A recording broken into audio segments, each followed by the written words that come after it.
sir. You're about to see something really special. Really thought this part of my life was behind me. Frenzy disappeared with the drinking 3 years ago. Why now?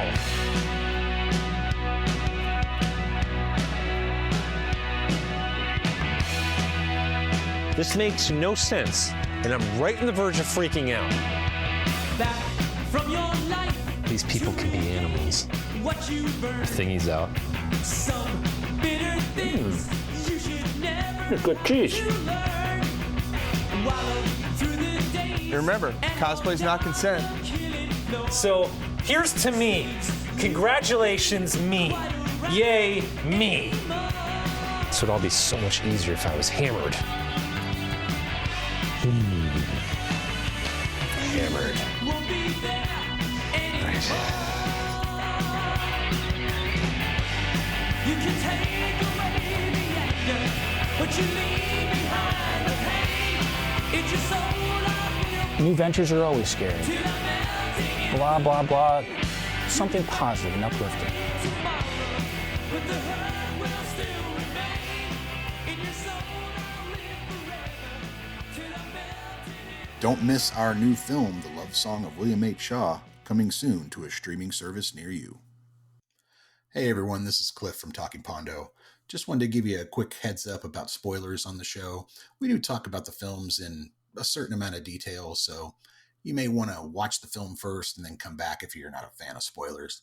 Also, every now and then there's a little bit of adult language, so we wanted to give you fair warning on that. We hope you enjoy the episode, and we really appreciate you listening.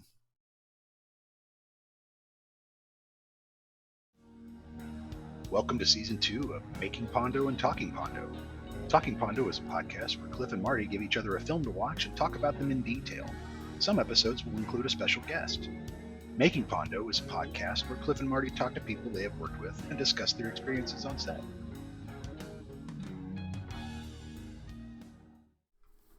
Today on Making Pondo, we talk with Drew Kallen-Keck, who played Tony in Revenge of Zoe and The Love Song of William H. Shaw. All right, Marty, we're back. Hello. Hey guys.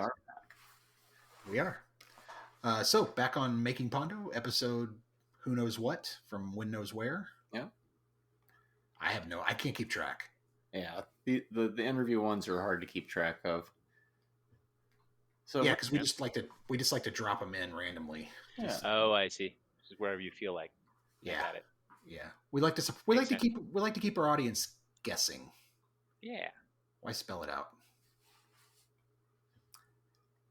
Wow, we haven't done this format in a bit. It's been a few months since we've had guests on the show and doing the We've spent the last 3 or 4 thing. months just rambling about movies to ourselves. Oh. Well, I can talk about movies for hours, so This is gonna be good. it's good. Oh, so Who do we have with us today, Marty? our guest today is do you do the full hyphened last name? or?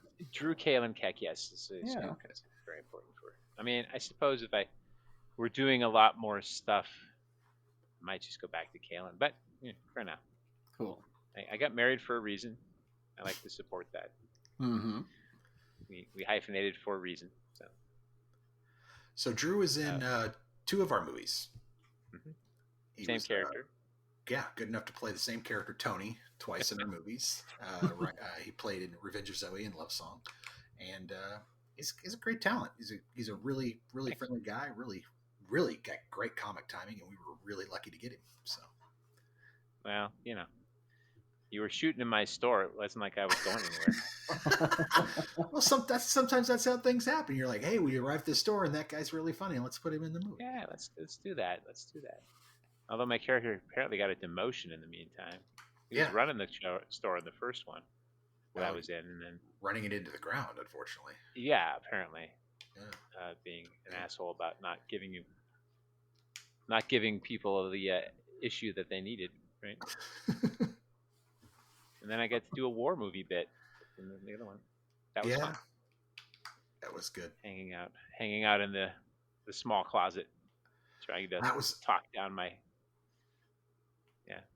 That was a tight shoot. I remember I'm standing behind the cameraman and thinking, maybe I should get out of here and just let this thing shoot. But I really want to see, I want to see the framing as it's being shot. Well, and we're shooting right as the pandemic starts up, right? Mm-hmm. Yeah. It was right. March It was right about then. 19th. We had just moved the store to that location, Oh yeah. and then right after you guys finished filming, we had to go into lockdown, basically. So that was exciting times for all of us. Yeah. We And we I actually spent had a week and a half roofing a house, so there was that. Anyway. we actually had to shut production down. We didn't finish shooting. We had 2 or 3 days left, and so we had to wait and shoot them later.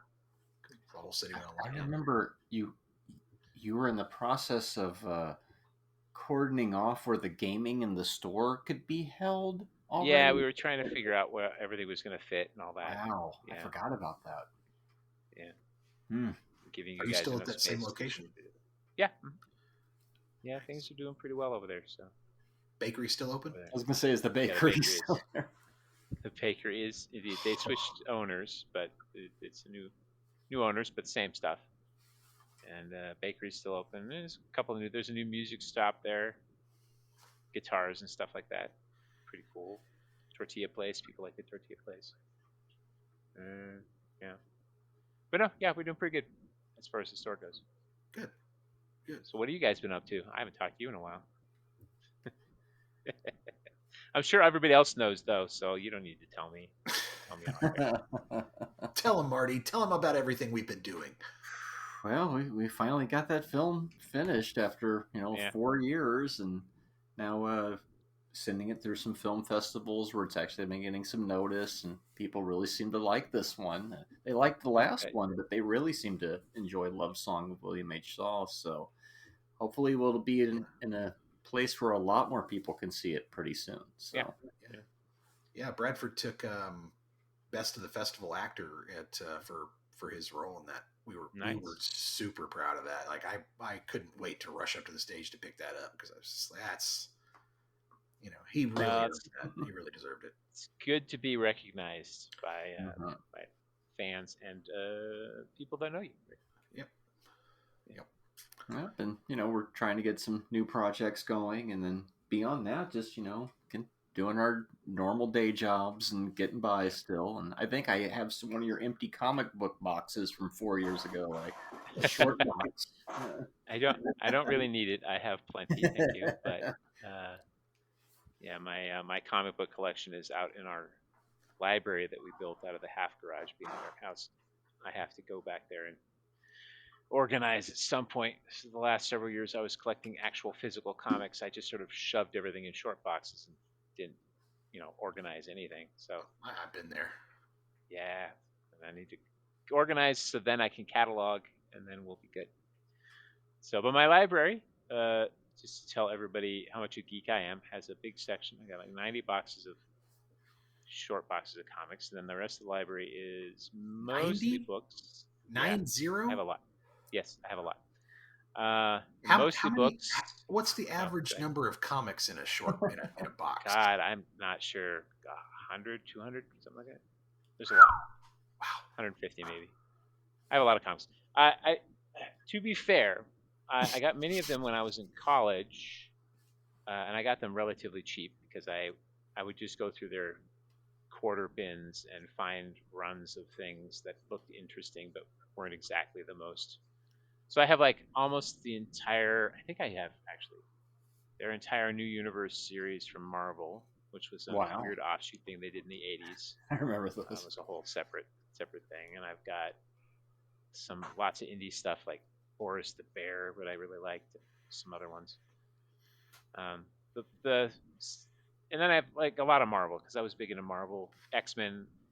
I have in one form or another every X-Men story ever written. Jesus. Either through collections or individual comics or digital. I think I've got everything. I mean, it's hard to tell. There's a lot of stuff out there. But yeah, there's a lot of content. I have a lot of it.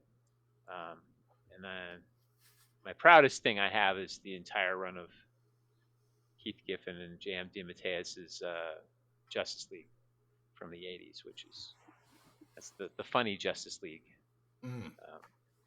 with Guy Gardner and Blue Beetle and Booster Gold doing their ridiculous things, and Wow. J.M. DeMatteis has got really good art as far as facial expressions and stuff. It's really well done. If you have never read that series, that's I don't think I have. That's DC, right? I wasn't much of a. Yeah, it was after I was after pretty like, make Crisis, mine Marvel. and they were kind of doing their own stuff with Superman. Batman's in it a little bit. Superman's not. Wonder Woman's not. So it's like all these sort of second tier heroes, and they kind of treated it like half like it was a business. So there's a lot of like jokes about trying to set up their headquarters and making sure everybody's taken care of and is anybody getting paid, stuff like that. And then Booster Gold and Blue Beetle became this comedy duo where they'd run off and like start a casino and weirdness happens and all sorts of fun stuff, and it was really good. And they'd mix some serious stuff in there along with the goofiness, but it was almost like it's a sitcom with superheroes in it. It's interesting. It's quite good. Yeah, it was a fun run.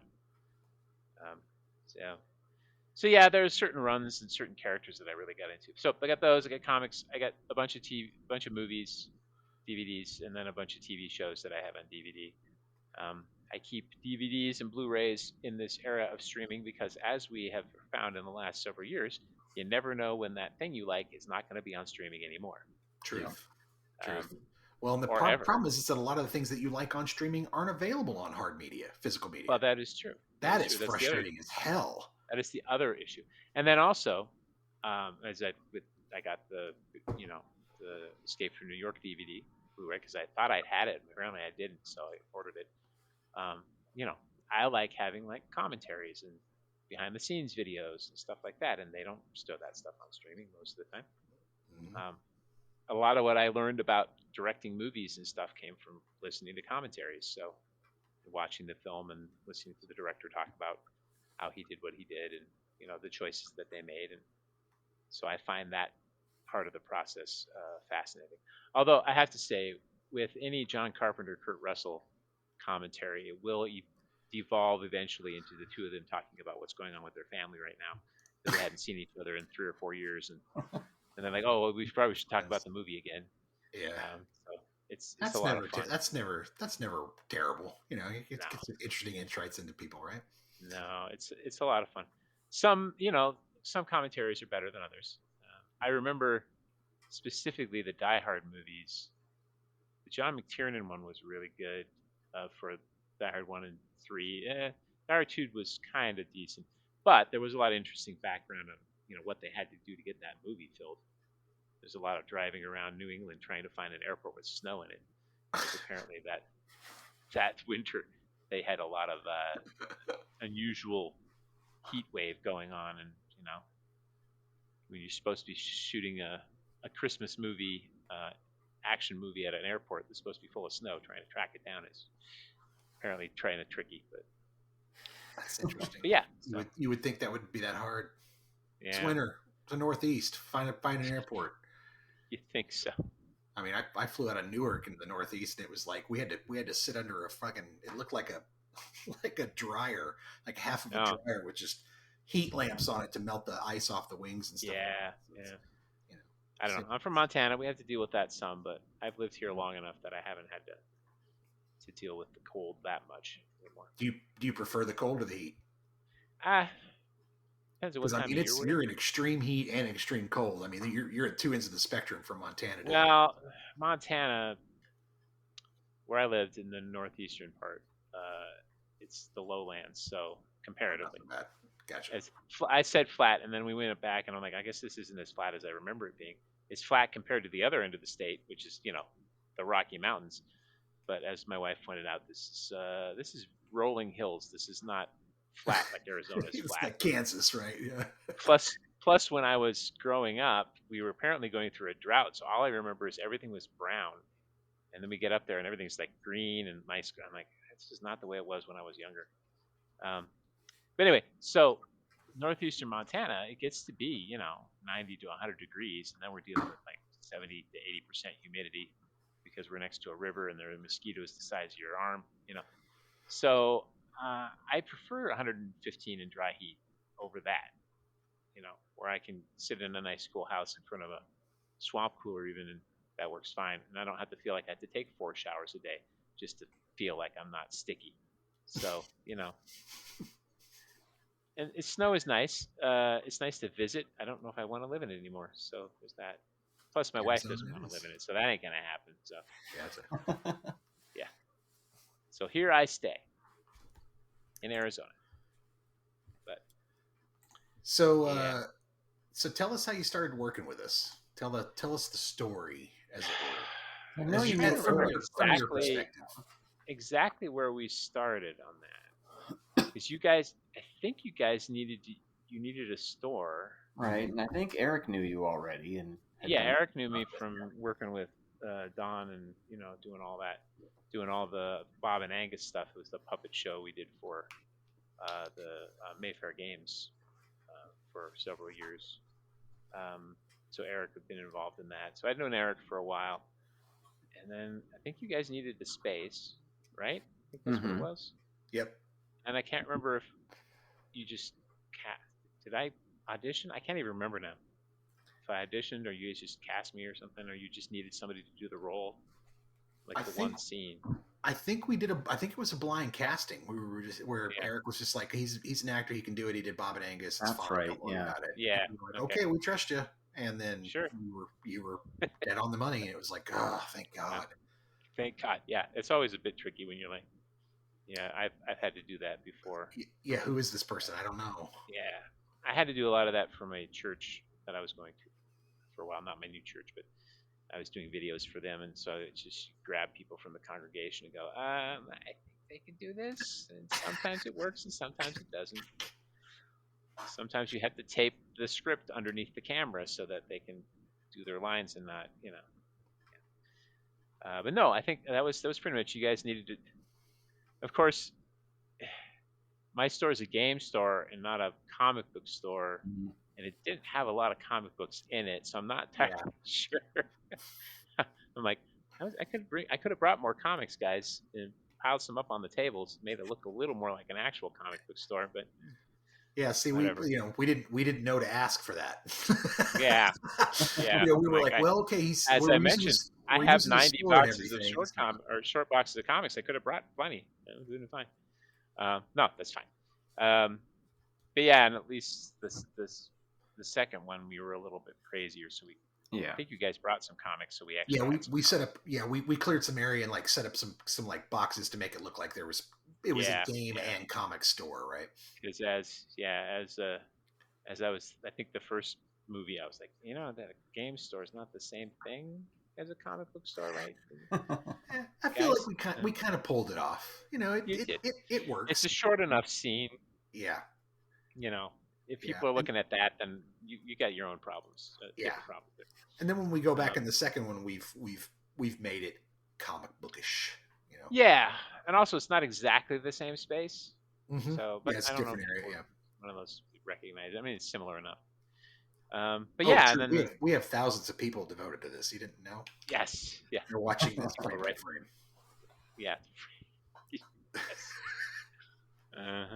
Anyway, but yeah. So we did the second movie, right? Then, we were able to work that out right after we moved. So that timed out pretty good. I think we hadn't quite opened the new space yet. I think this is why we were able to pull that off. Because I think we were in that time. Because I don't think we had customers coming in. We were closed still. Yeah, we had. I think we had a couple of days there at the end where we had customers in and stuff, and it was like I know at the end we were bumping bodies with people who were working there and a few customers. Yeah. And I was like, well, let's get this done and get out of here so we don't make a big nuisance of ourselves. Yeah, you guys were fine. And then you went off to Charlie's anyways. Did most of your stuff up there? So. No, we never got to shoot at Charlie's. Did you do Charlie's? Oh, I thought you guys shot at Charlie's. No, he locked the store down and was like, nope, we're done. Oh, yeah, COVID happened. Yeah, COVID happened. Right? Yeah, we were a little less intense at our store about that. But yeah, you guys are really good about it. Yeah. Yeah. That's one of my favorite. So it's one of my favorite memories is that damn bakery. By the way, that just circling back to it. Yeah. Get there early in the morning, grab some stuff. Come over. We're going to. There's also one up on there because I live on Grant and Country Club. So there's one up there on Prince and Campbell. So I don't know how you guys were. That smell at 6, 7 in the morning is just like. I have anosmia, so I really can't smell much of anything. So that works out. Yeah. Oh, okay, gotcha. I had tubes in my ears when I was a kid. I think it messed with my eustachian tubes. So my nose is always slightly pluggy. So I don't know if it's that my nose doesn't work or it just the smells can't get through. Interesting. I can taste stuff just fine, as far as I know. Anyways, I mean, stuff tastes the way it tastes. So people are always like, I don't know, how do you taste? I'm like, I don't know, stuff just tastes the way it tastes. Maybe if my nose worked better, it'd be like, oh my god, this is so amazing. I mean, I don't know. Maybe that's why I like peanut butter so much. I don't know. I'm obsessed with peanut butter. I will eat anything with. Are you really? Yeah, I love peanut butter. Do you leave a jar open on the counter so you can just walk by and stick your finger in? Not that much, but I like the peanut butter cereal, like any peanut butter cereal, any snacks. I will eat that. And the peanut butter monster stuff from Target, that's good. Like the trail mix kind of thing. Yeah. So with the second movie, did you guys write that part with me in mind, or did? Yes. Or did you, yeah. So no, that was totally for you. Yeah, absolutely. Appreciate that. Thank you. It was fun. It's nice to be I able to appreciate being considered. Yeah. that genre. So it's like I used to do when I did the theater comedy Playhouse. I did a lot of theater there, and I always said I was Ben Affleck from Shakespeare in Love. What is the play and what is my part? I'll just show up. Tell me what I'm doing. You were great, man. And I'll say this: you added a few things. Like you were like, hey, what if I do this instead? What if we do the finger thing? Was all you? Yeah. The two fingers pointing at each other. You know, when you're pointing at Pete and he's pointing at you, and you turn your finger and you run away. That's all you. Yeah. You were like, what if we do this thing? And I was like, let's do that. That sounds great. It's the Princess Bride bit. Yeah. That was from Princess Bride, where they're facing off, and then the 6-fingered man turns his sword and then runs off. That's so great. And the movie's full of those references, anyways. Like when you watch the movie, you're like, there's a Ghost reference. Oh, there's a Princess Bride reference. Oh, there's a this reference. It's kind of perfect. So when you came up with it, I was just like, that's gonna work just fine. I do pretty well with that kind of, like, I was auditioning for a thing earlier this week that's going to happen in October, and they wanted to do a sort of an improv-y thing, but they gave us a couple minutes, so they could come up with a scary story. I'm like, I don't really do. I'm not great. It's not that I'm not good at coming up with stuff. You just got to give me time. Like, I'm not an improv guy. Like, I'm more of a sketch comedy guy, right? If you want to compare it to that, give me some time. Let me work through some ideas. Even 10 minutes is good, right? And I'll come up with something. But if you give me like 20 seconds, I'm not going to have that. Yeah, I ain't got nothing. Because my brain's going to be like, but what if you do? No, but you could do. And then and then you want to run it a couple of times in your head and go, okay, well, if I phrase it this way, or if I emphasize this word, it's going to be funnier. I did that a lot for the Bob and Angus stuff. Is Alex, the guy who wrote it, would write it, and then he'd send it to me eventually. Because, as I tried to remind him, writing stuff and performing it is two different things. Sure. Right? Sure. So there are things that look good when written on a page, but when you get up and actually say it, it doesn't work. And it's not necessarily that it's bad. It's just that the written word, there's a certain flow to it. There's a rhythm of it. Yeah. Yeah, there's a rhythm. And then when you speak it, the rhythm is different, and you have to. Sometimes you have to massage. And sometimes it's as simple as just flipping the two words around. Yeah. And making the sentence end a specific way, and that way it sounds funnier, right? And so I've always been pretty good at that kind of thing. That's always been my issue with like writing stuff. Is I have a hard time doing the middle part. I'm good at coming up with the ideas and the concepts. You're a punch-out guy. Yeah, and then I'm good at, you bring it to me at the end and I can fix it. The writing stuff in between, I'm just bored. Yeah, you're a punch-out guy. I start writing dialogue and I'm like, this dialogue is horrible. Why am I writing this dialogue? Just give me somebody else's dialogue and then I'll fix it. basically There, what it's it is. fixed. Right? See? I'm the Carrie Fisher of the group. That's my job. Oh God, you just stole the reference right out of my friggin' mouth. I was just There about we to go. say you're Yeah. the Carrie Fisher. But yeah, so it's like, with me, like I've got several what I think are pretty good ideas for a movie. I just can't get my butt to actually write the movie, right? Or the series or whatever it's going to be. You're talking to two guys who do that. I know. We can talk about it. Maybe we talk about it. I don't need later. to talk about it here. I don't want to throw it out to the world, but we can discuss it. Yeah. Put it on the podcast right now. Come on, Drew. It's fine. I've got ideas. I know things, guys. Just build the whole world right here for us. Do it. Yeah. Do it.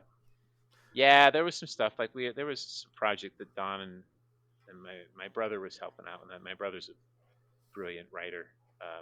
Well, he's a really good story editor.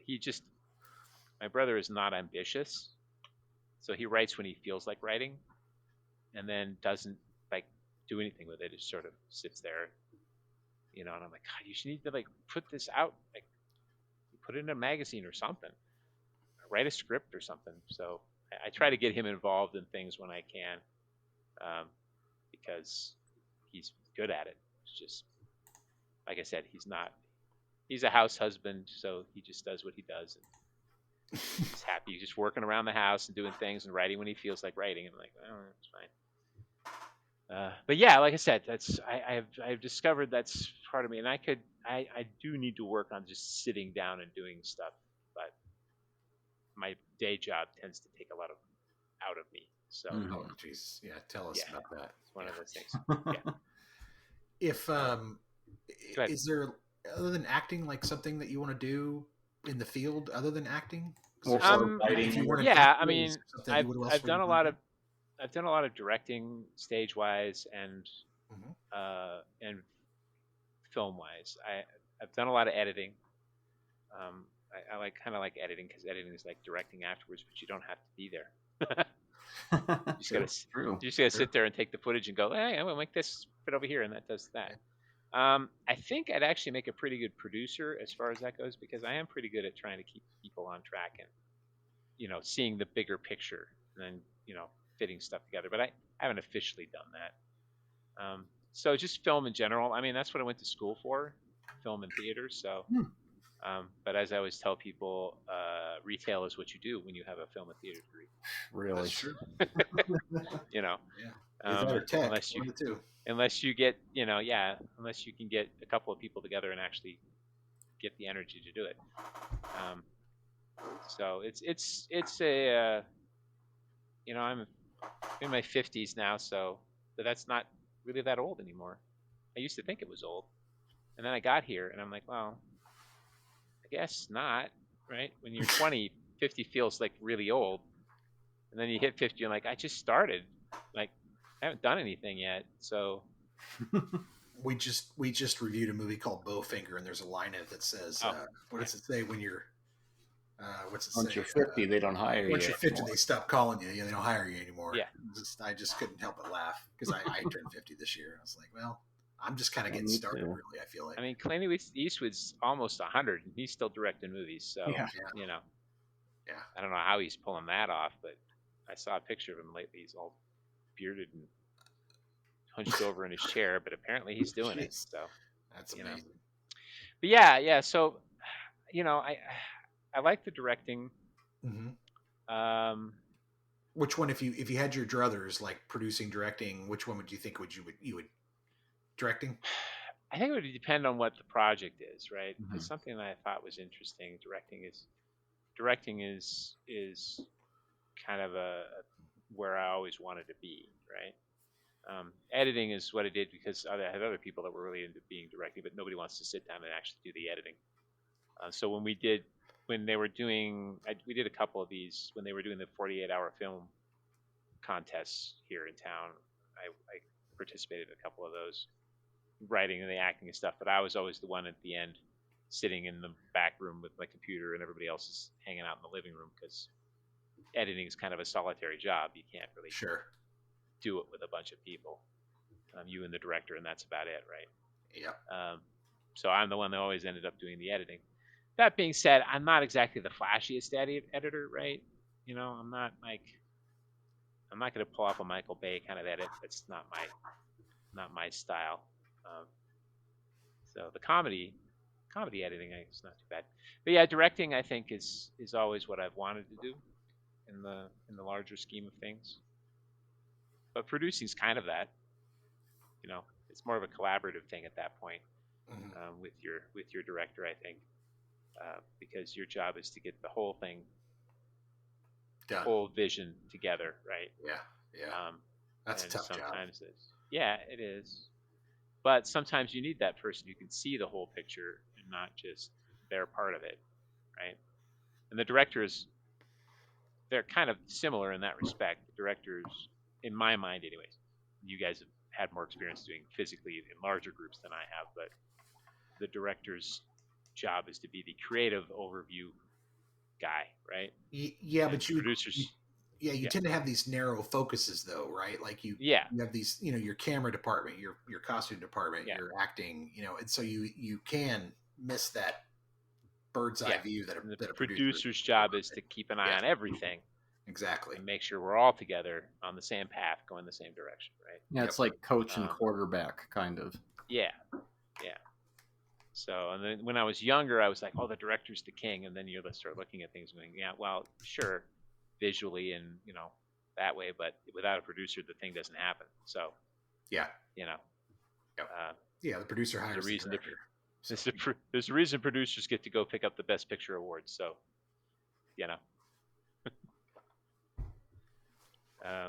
but yeah, I think I could do a pretty good job in the producing role of things. It would depend. I mean,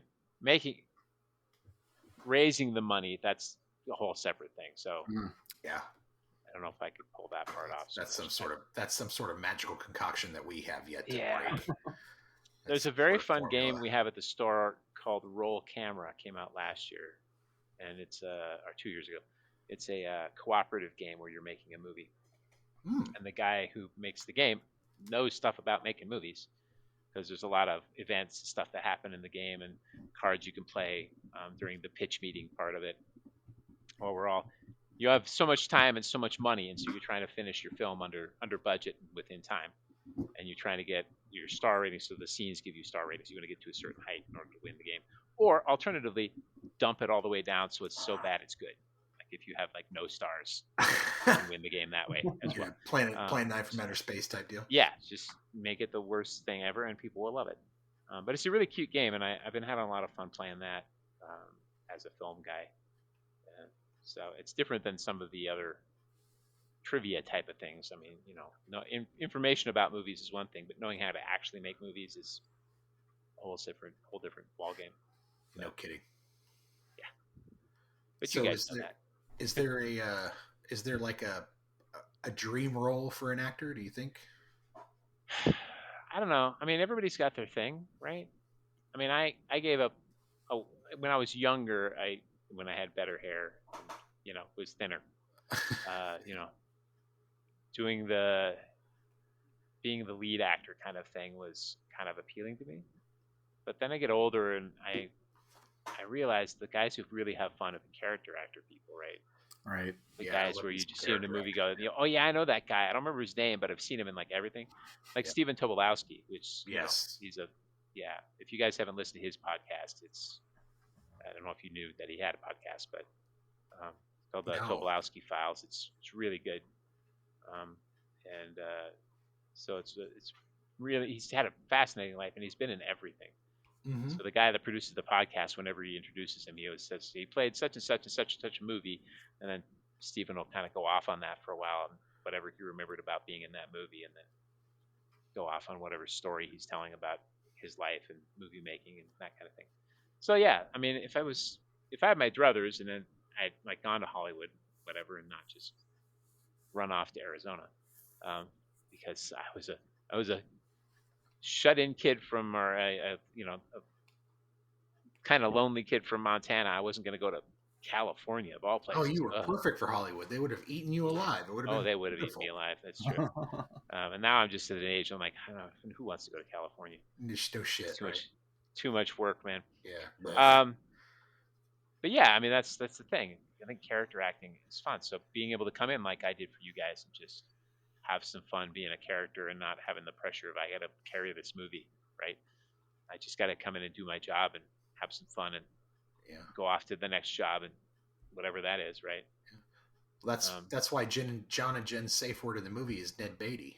You know, we love ourselves some character actors, man. We love them. Oh yeah, I like Ned Beatty on Homicide, the first couple seasons of that. He's great. You put him in anything, he's great. He's going to be great. I mean, that's what's so great. And I love one of my favorite things is a movie that has nothing but like maybe Buckaroo Banzai is a perfect example. Yeah, one big star and a bunch of great character actors surrounding. And even that, Peter Weller wasn't a big star at that point. I mean, he was true, but you know what I mean. A lead, and then great. And then he turned out to be an eccentric weirdo, and has a PhD in Italian art or something like that. Yes, you must call him Dr. Peter Weller. Yes. Dr. Peter Weller. Yes. Dr. Peter Weller. He's an interesting guy. But yeah, that movie had a lot of great character people in it. Oh. Escape from New York with Ernest Borgnine, you know? Yeah, Escape from New York. You've got Borgnine, Isaac Hayes, you've got Tom Atkins, you've got Lee Van Cleef. Lee Van Cleef with that earring. Yes. We'll talk about that. Yes, we will. That's a choice. Anyway, but so being a character actor, I think is I think one of the things that I would love to do more of.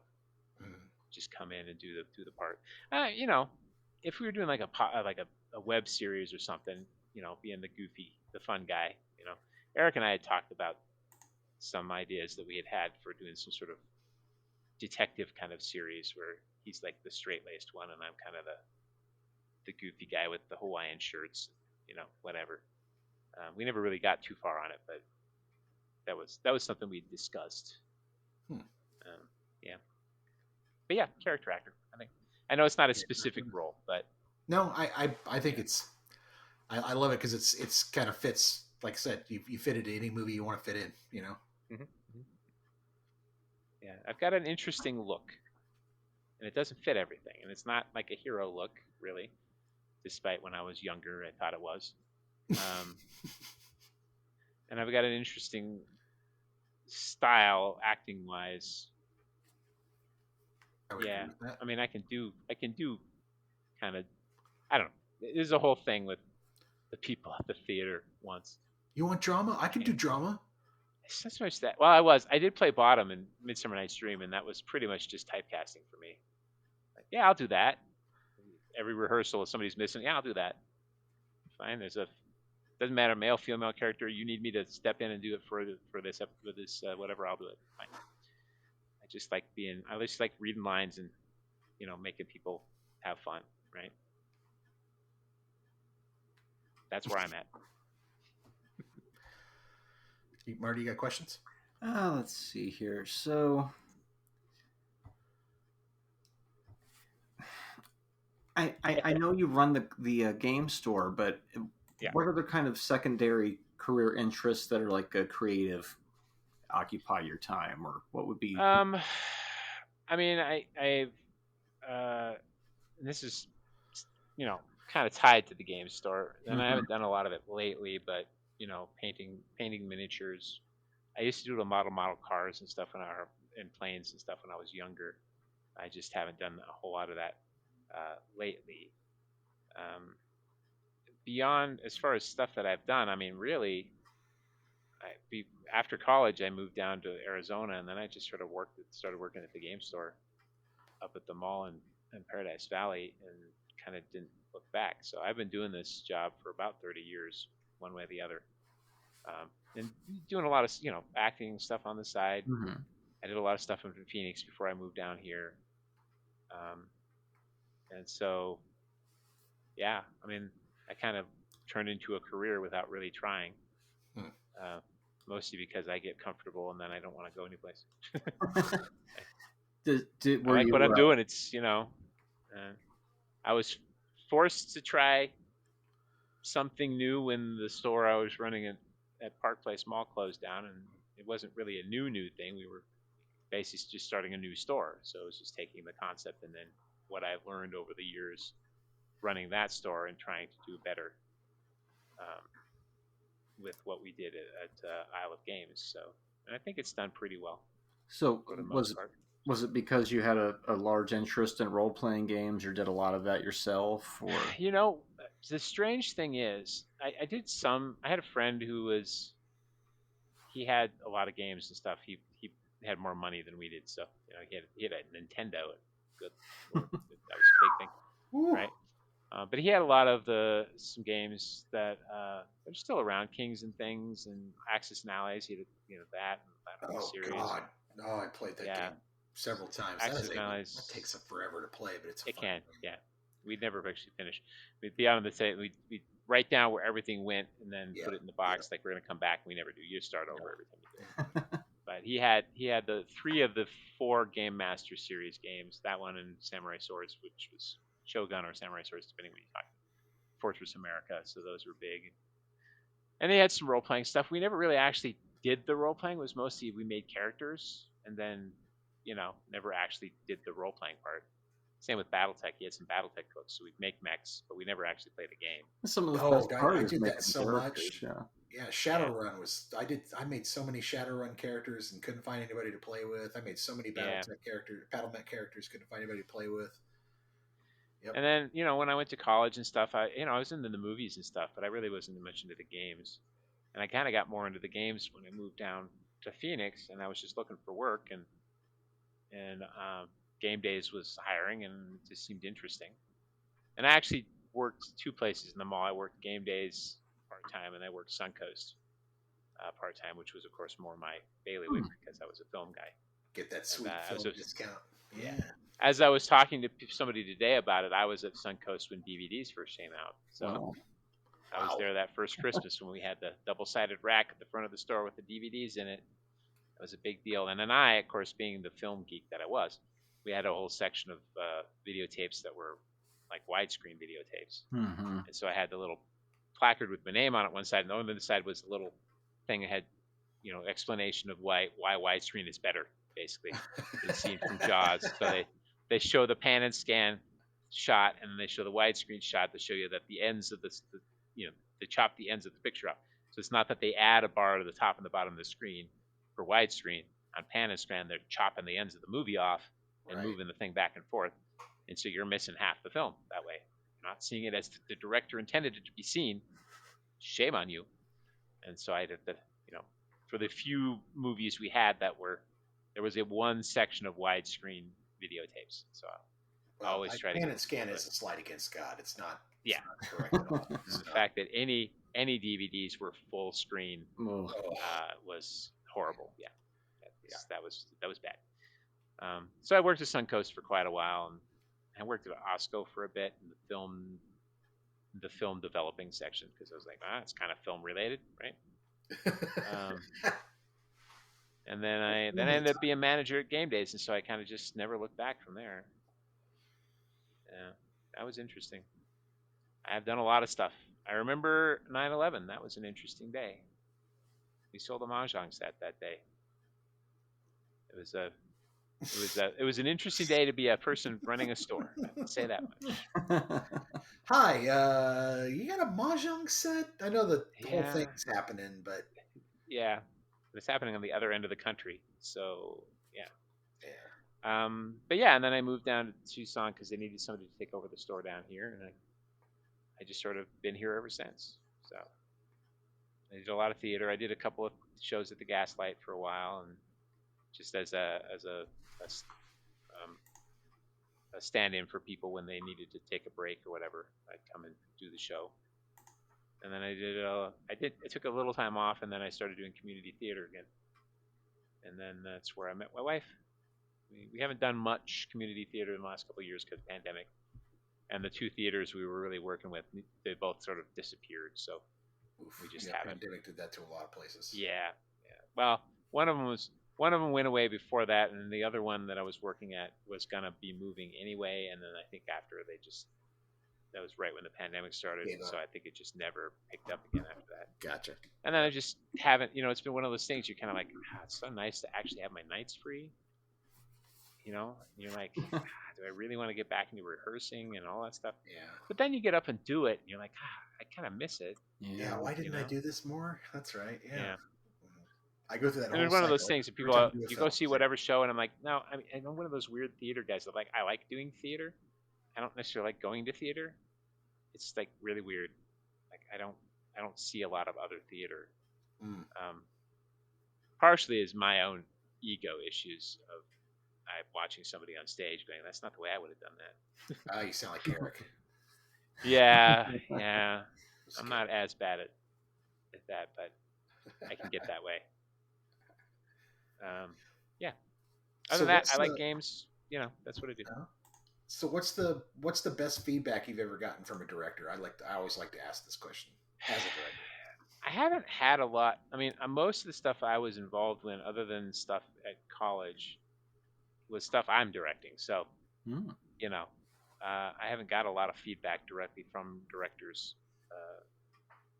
But well, what's the best feedback you gave somebody? There you go. Let's switch it up. What's the best feedback you ever gave somebody? Switch it up. Relax. That helps. Yeah.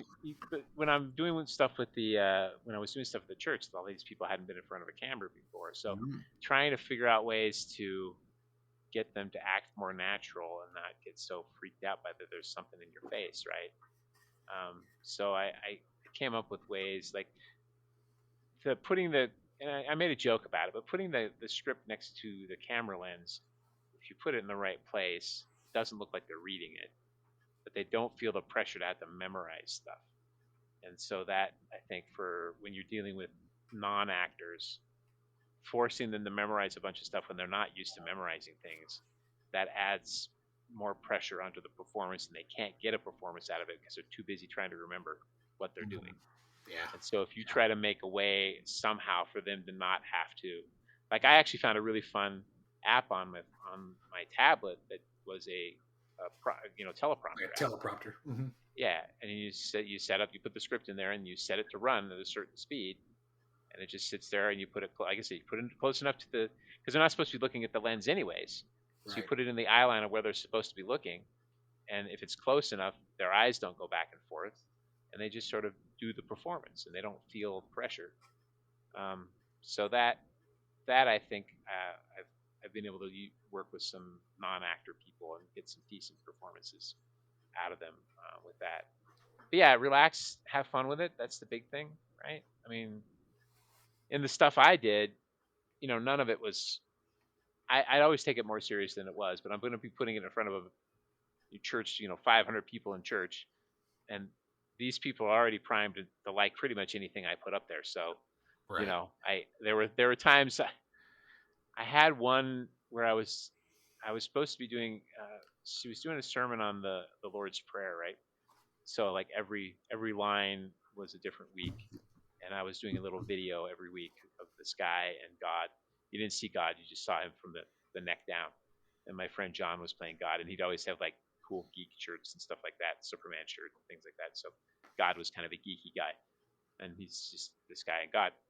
And so I think it was this give us this day our day or this daily bread or something like that. And I had a shot where my friend Ian was playing the guy, and he's on the toilet, and he's out of toilet paper, and God hands him a toilet paper roll. And then I was really nervous about that. Going to be in church. Like, what are people going to think about me filming a toilet?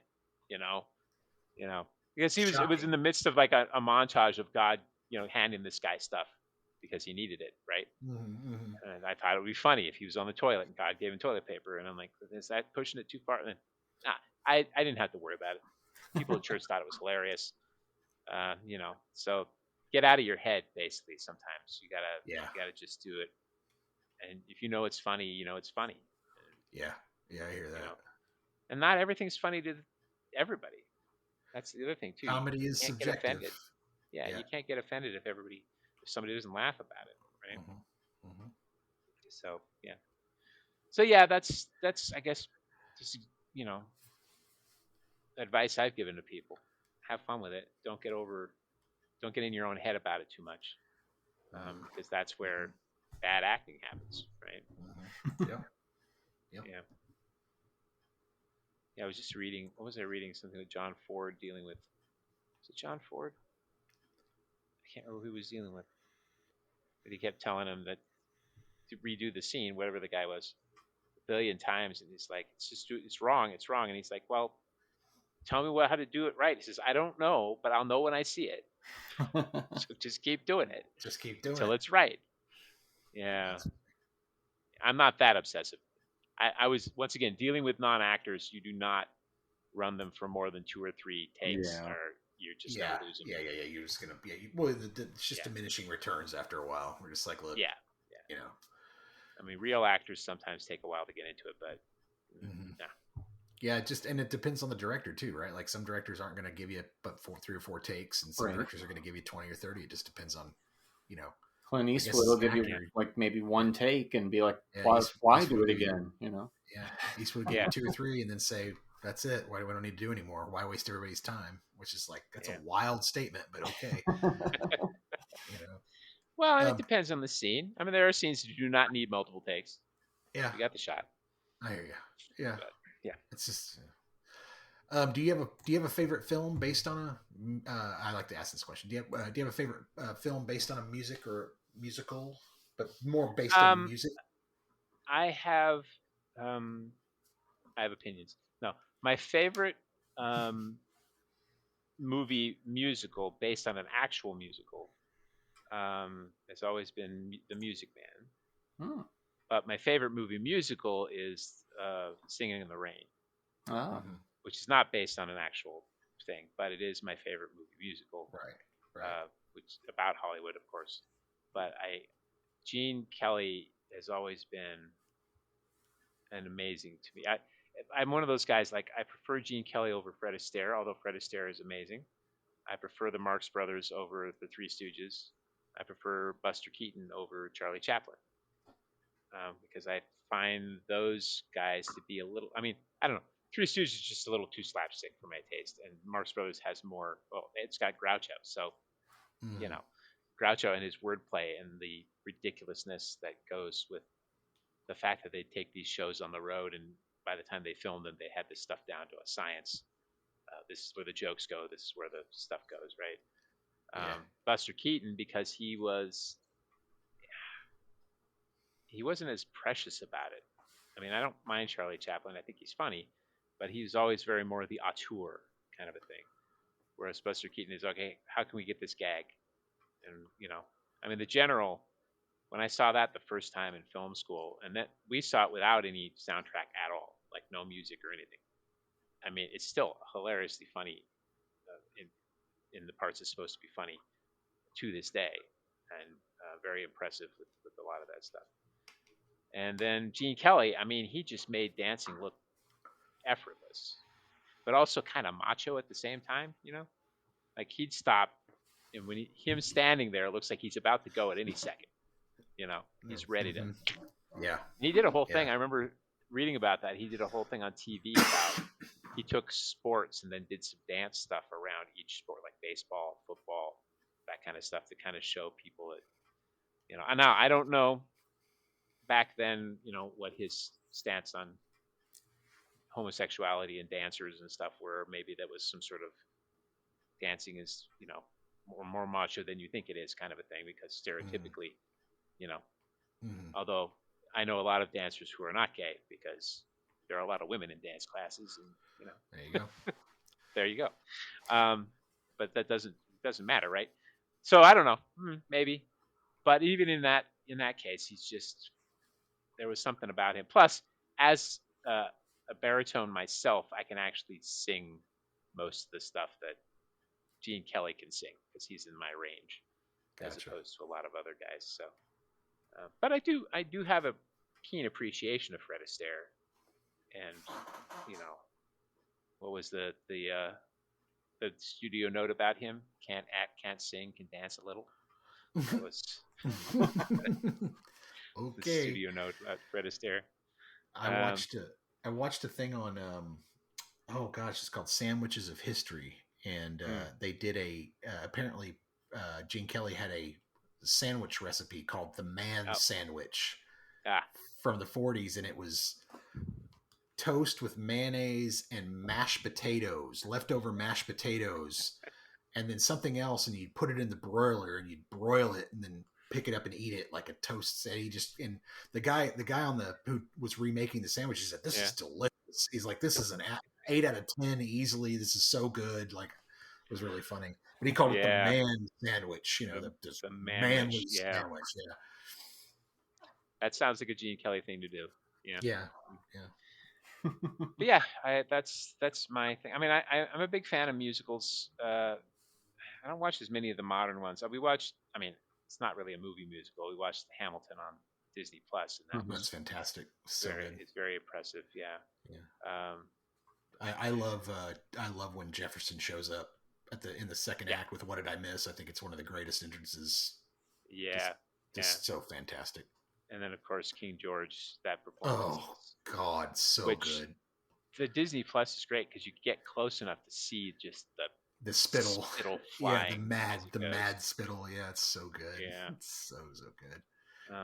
Is there a movie, a movie that's just about music that isn't a musical that you could think of that you like? Let me think here.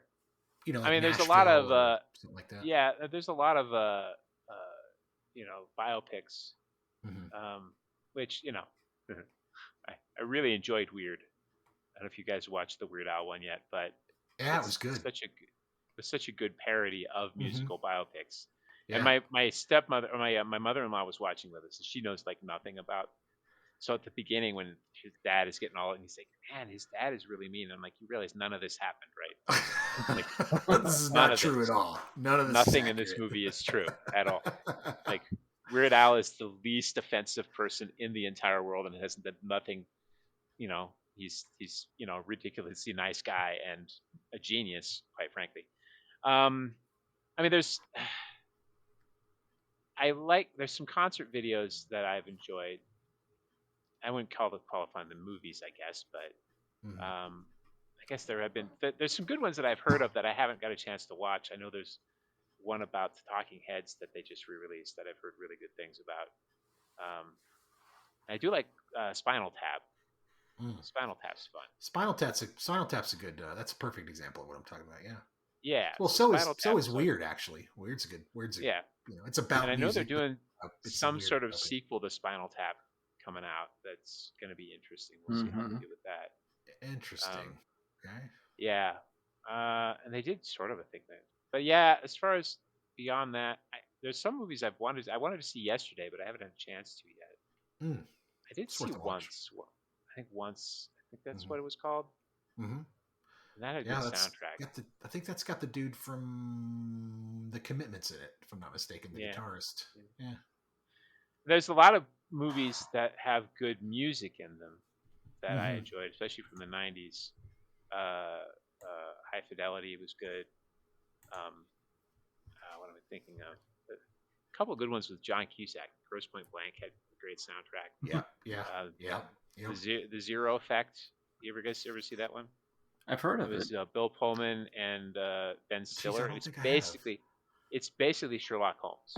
Oh. So Ben Stiller basically plays Watson to Bill Pullman's Sherlock Holmes character, Daryl Zero, and it's set in Portland in the modern times. And it's not, for those who know Sherlock Holmes, it's kind of an obvious thing because Daryl Zero plays a guitar really badly and is hopped up on drugs half the time if he's not doing stuff, right? And Ben Stiller's character, I think, is Arlo or something like that. So it's an A name to go with the Z name, right? Has some great lines. Daryl's putting stuff because Ben Stiller ran off to do something, so Daryl decided, well, I'm going to record my own thoughts to put in a book because he's not writing the book now. And his great line about the best way to follow someone is to get there first.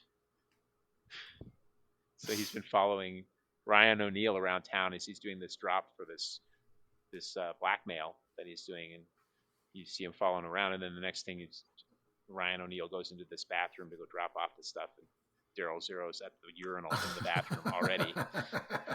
Which that's pretty good. Yeah, one of my favorite lines for that. So yeah, that, and then of course, So I Married an Axe Murderer, which has some amazing music in it, and of course that poetry which Yeah. I have memorized.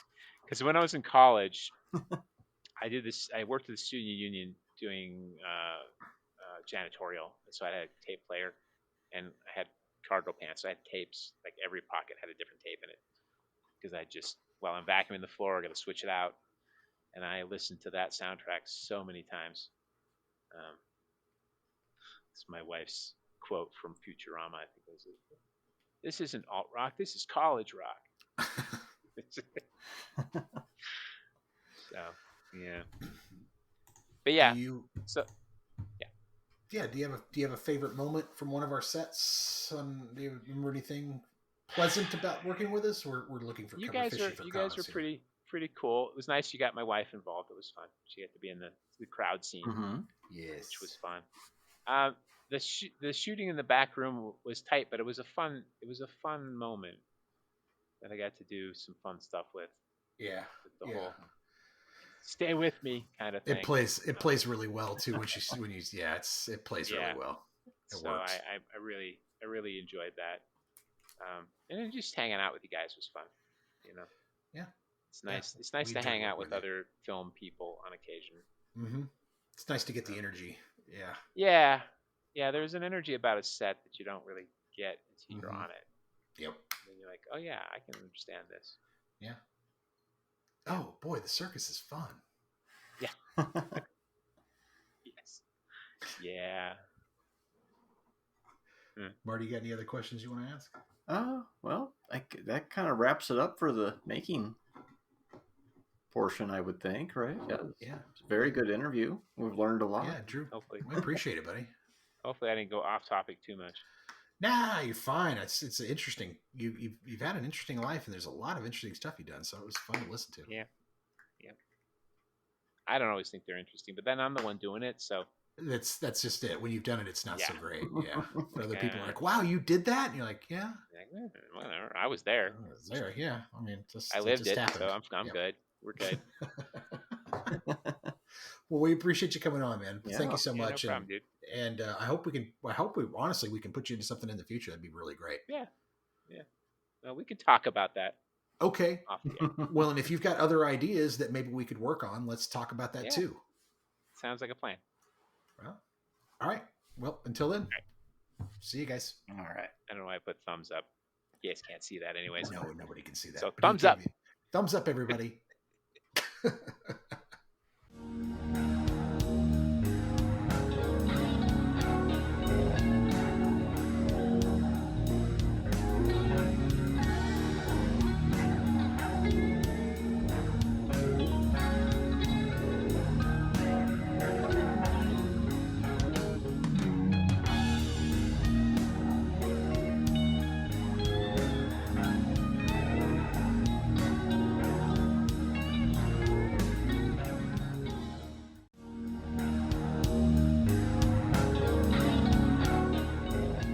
Support the show on Buzzsprout for only $3 a month.